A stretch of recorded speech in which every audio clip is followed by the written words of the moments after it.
बड़े स्मरण शिव का करते करते यहाँ से लंका की ओर गए। जिस पवित्र भूमि पर भगवान राम जी के चरण पड़े हैं, जिस पवित्र भूमि पर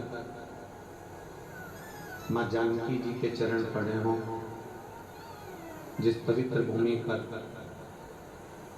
शेषनाग के अवतार श्री लखनलाल जी के चरण पड़े हों, ऐसी पवित्र भूमि, पवित्र धरा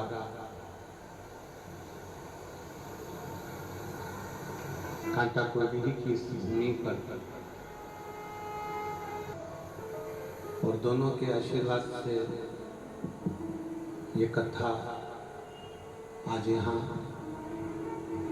अपने 5 दिवसीय क्रम में से तृतीय दिवसीय क्रम में पहुंचे।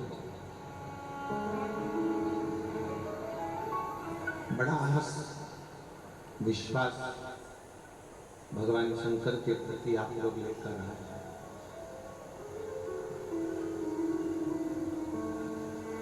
जितना भरोसा, जितनी दृढ़ता आप शंकर पर करेंगे, उतना शिव हमारे पास में आते चले।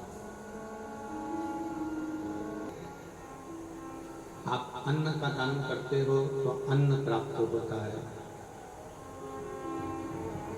धन का दान करते हो तो धन प्राप्त होता है। शुमा पुराण की कथा कहती है, प्रेम का दान करिए तो सामने वाले जीव से भी हमें प्रेम ही प्राप्त हो। प्रेम का भी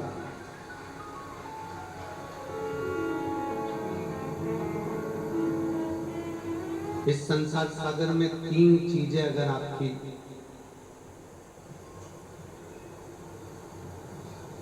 सुधार कर रखोगे तो परमात्मा को मिलने में देरी नहीं लगेगी। 3 चीजें ऐसी हैं जो हमें खींच कर रखना पड़ती है तो परमात्मा की प्राप्ति होती है। एक नियत,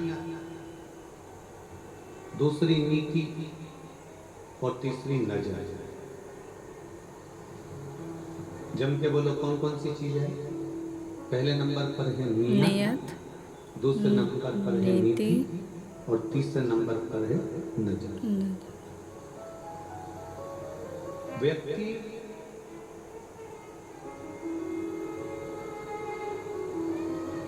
ये 3 चीजों को अगर सुधार ले, नियत, नीति और नजर को, तो समझ लो कि उसको परमात्मा प्राप्त हो गया, उसका जीवन सार्थक हो गया।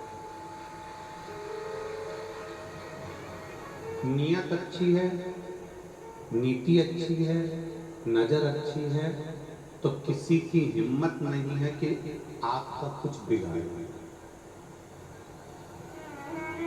किसी की सामर्थ्यता नहीं है कि आपका कुछ बिगाड़े। आप अपनी नियत को अच्छा रखिए, अपनी नीति को अच्छा रखिए और अपनी नजर को अच्छा रखिए। किसकी सामर्थ्यता है? भारत हुई और आने वाला समय भी कोई साधारण नहीं है।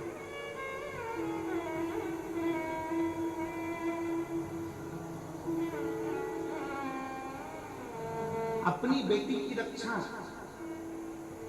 अपने घर की स्त्री की रक्षा अपने को स्वयं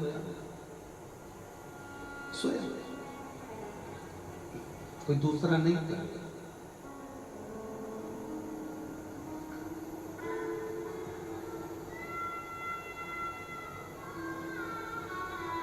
अपने घर की बेटी की रक्षा अपने को स्वयं करना पड़ेगा, कोई दूसरा नहीं करेगा। बेटी को अगर कॉलेज पढ़ने भेज रहे हो, बेटी को अगर स्कूल पढ़ने भेज रहे हो, तो निवेदन है अपने घर की बेटी को तलवार सिखाने भी जरूर भेजिए। एक भाला सिखाने भी जरूर भेजिए, डंडे चलाना भी जरूर भेजिए, कराटे चलाना भी जरूर भेजिए। उस बेटी को आत्मबल दीजिए।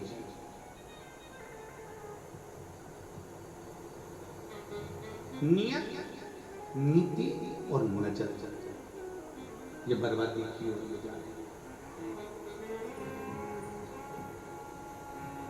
कितना सुंदर परिवार है भगवान शंकर का।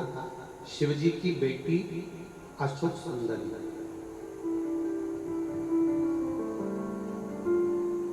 इतनी सुंदर थी अशोक सुंदरी कि उनकी सुंदरता का वर्णन कई शास्त्रों में मिल जाता है।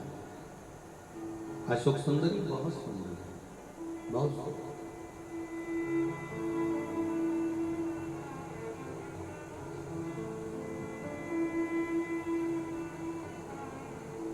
एक असुर राक्षस ने अशोक सुंदरी को देख लिया, बड़ी सुंदर थी, देख ली और अशोक सुंदरी से कहा कि मैं तुमसे विवाह करना चाहता हूं। असुर कह रहा है, राक्षस कह रहा है, मैं तुमसे विवाह करना चाहता हूं।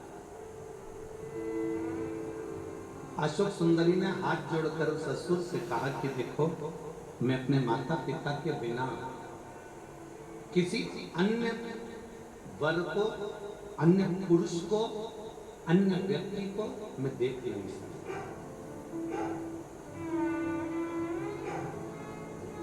उस असुर ने कहा कि तुम इस वन में घूम रही हो, तुम अपना कार्य कर रही हो, वन में घूम रही हो, तुम इस कार्य में लगी हो, तुम उस कार्य में लगी हो। अशोक सुंदरी ने जो शब्द कहा, भारत की भूमि की एक एक बेटी से मुझे वो शब्द चाहिए।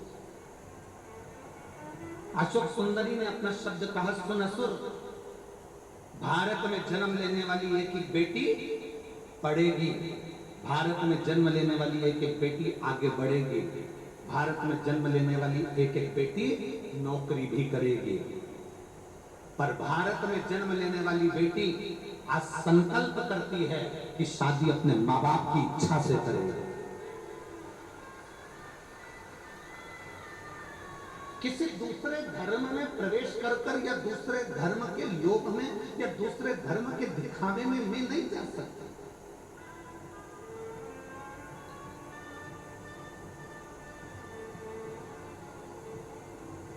मैं दूसरे धर्म के दिखावे में नहीं जाऊंगी, मैं दूसरे धर्म के लोभ में नहीं जाऊंगी, मैं दूसरे धर्म के चक्कर में इधर उधर भ्रमण करने के लिए नहीं जाऊंगी, मैं दूसरे धर्म में प्रवेश नहीं करूंगी।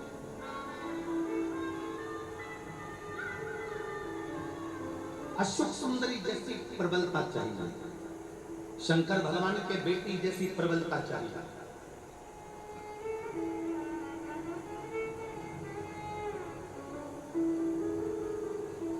भगवान शिव जैसा बल चाहिए, मां पार्वती जैसा बल चाहिए। और जब बल अपने भीतर बढ़ता है ना, तो दुनिया के लोग कांपते हैं।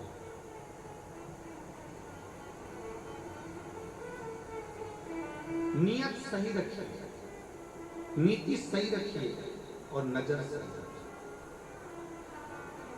आप में से कई लोग ऐसे हैं, कई माताएं ऐसी हैं, कई मेरे जीजियां बेटी हैं, कई मेरे जीजा बेटे हैं, कई मेरी बेटियां बेटी हैं, कई मेरे बेटा बेटे हैं।